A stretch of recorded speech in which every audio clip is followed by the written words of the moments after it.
நாடாளுமன்றத்தினுடைய இந்த 18வது லோக்சபா நாடாளுமன்றத்தினுடைய சிறப்பு கூட்டம், இந்த கூட்டம் முதல் கூட்டம் கிட்டத்தட்ட 24ஆம் தேதி அன்றைக்கு ஆரம்பித்து 3ஆம் தேதி அன்று மாண்புமிகு பிரதமர் திரு நரேந்திர மோடிஜி அவர்களுடைய உரையோடு பாராளுமன்றம் நிறைவு பெற்றிருக்கிறது. இந்த பாராளுமன்றத்தில் புதிதாக பொறுப்பேற்ற பாராளுமன்ற உறுப்பினர்கள் பதவியேற்பு, அதைத் தொடர்ந்து மரியாதைக்குரிய ஜனாதிபதி அவர்களுடைய உரை 2 அவைகளிலும், பிறகு ராஜ்யசபாவினுடைய நன்றி தெரிவிக்கும் கூட்டமும், லோக்சபாவில் நன்றி தெரிவிக்கும் தீர்மானமும் நிறைவேற்றப்பட்டு மாண்புமிகு ஜனாதிபதி அவர்களுடைய உரைக்கு நன்றி தெரிவித்து கிட்டத்தட்ட அனைத்து கட்சிகளும் பங்கேற்று இந்த நாடாளுமன்றத்தில் மாண்புமிகு பிரதமர் திரு நரேந்திர மோடிஜி அவர்கள் 2ஆம் தேதி அன்று லோக்சபாவிலும் 3ஆம் தேதி அன்றைக்கு ராஜ்யசபாவிலும் என்னுடைய உரையை இந்த தேசத்தினுடைய வளர்ச்சி, இந்த தேசம் 2047 வளர்ச்சியடைந்த நாடாக இருக்க வேண்டும், இந்த நாடு விக்சித் பாரத், அதாவது வளர்ச்சி ப்ரொக்ரெசிவ் நேஷனாக இருப்பதற்கு இந்த வரலாற்று சிறப்புமிக்க 3வது முறையாக ஆட்சி அமைத்து நம்முடைய பிரதமர் திரு நரேந்திர மோடிஜி அவர்கள் ஒரு வரலாற்று சிறப்புமிக்க சாதனை படைத்திருக்கிறார். இந்த சாதனை இந்த நாடு வளர்ச்சியடைந்த தேசத்திற்கு எடுத்து செல்லும் இந்த நோக்கில், அந்த பாதையில் ஒரு விசன், ஒரு நெடுந்தொலைவு பார்வையோடு இந்த அரசாங்கம் பயணித்து கொண்டிருக்கிறது.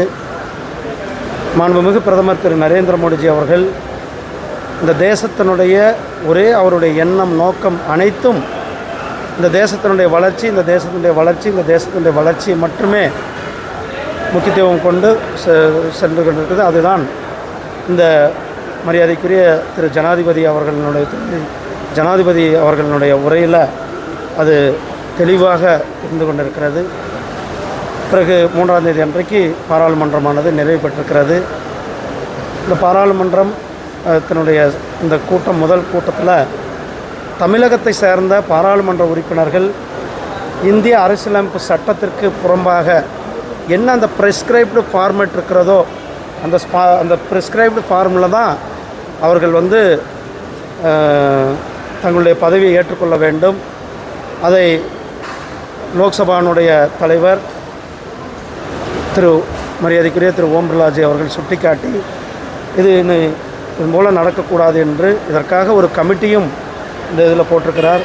ஏன்னா பாராளுமன்றத்தில் அவர்கள் பதவியேற்கும் பொழுது இந்திய அரசியலமைப்பு சட்டம் என்ன சொல்கிறதோ அதை மட்டும்தான் அவர்கள் அந்த ப்ரிஸ்கிரைப்டு ஃபார்மில் தான் பதவியேற்றுக்கொள்ள வேண்டும். அதை மீறி எடுத்திருப்பவர்களுக்கு அதை விசாரணை செய்வதற்கு, அதை முறைப்படுத்துவதற்கு ஒரு குழுவை மாண்புமிகு சபாநாயகர் அவர்கள் அமைத்திருக்கிறார்கள். அவர்கள் அந்த குழுப்படி நடவடிக்கை எடுப்பார்கள். 2வது, ராகுல் காந்தி அவர்கள் நேற்றைக்கு ஹத்ரஸ்க்கு போயிருக்கிறார். இன்றைக்கு ஹத்ரஸுக்கு போகிறதுக்கு வழி தெரிந்த ராகுல் காந்திக்கு கள்ளக்குறிச்சிக்கு வருவதற்கு வழி தெரியவில்லை. கிட்டத்தட்ட 70க்கும் மேற்பட்டவர்கள் இங்கு தமிழ்நாட்டில் கள்ளக்குறிச்சியில், அதிலும் பட்டியலின மக்களும் இங்கு உயிரிழந்திருக்கிறார்கள். அவர் இங்கு வருவதற்கு வழி தெரியவில்லை. ஆனால் ஹத்ரஸ்க்கு உடனடியாக போகிறதுக்கு, இது அரசியல் செய்யக்கூடாது. ஒரு சம்பவம் நடக்குதுன்னா இங்கேயும் அவர் பார்வையிடணும். ஏன் யார் தடுக்கிறார்கள் தமிழ்நாட்டுக்கு வர்றதுக்கு? தமிழ்நாட்டில் கள்ளக்குறிச்சிக்கு மக்களை சந்தித்து ஆறுதல் கூறுவதற்கு ராகுல் காந்திக்கோ மல்லிகார்ஜுன கார்கேக்கோ அல்லது முதலமைச்சர் ஸ்டாலினுக்கோ இன்றைக்கு வரலும் வழி தெரியாமல் இருக்கிறது. ஆனால் ஹத்ரஸ்க்கு போகிறதுக்கு இவர்களுக்கு வழி தெரிகிறது. இரட்டை நிலைப்பாடு எடுக்கக்கூடாது, அரசியல் செய்யக்கூடாது. அதனால் அவர்கள் உடனடியாக ராகுல் காந்தி அவர்கள் கள்ளக்குறிச்சிக்கு மக்களை பார்வையிடுங்க.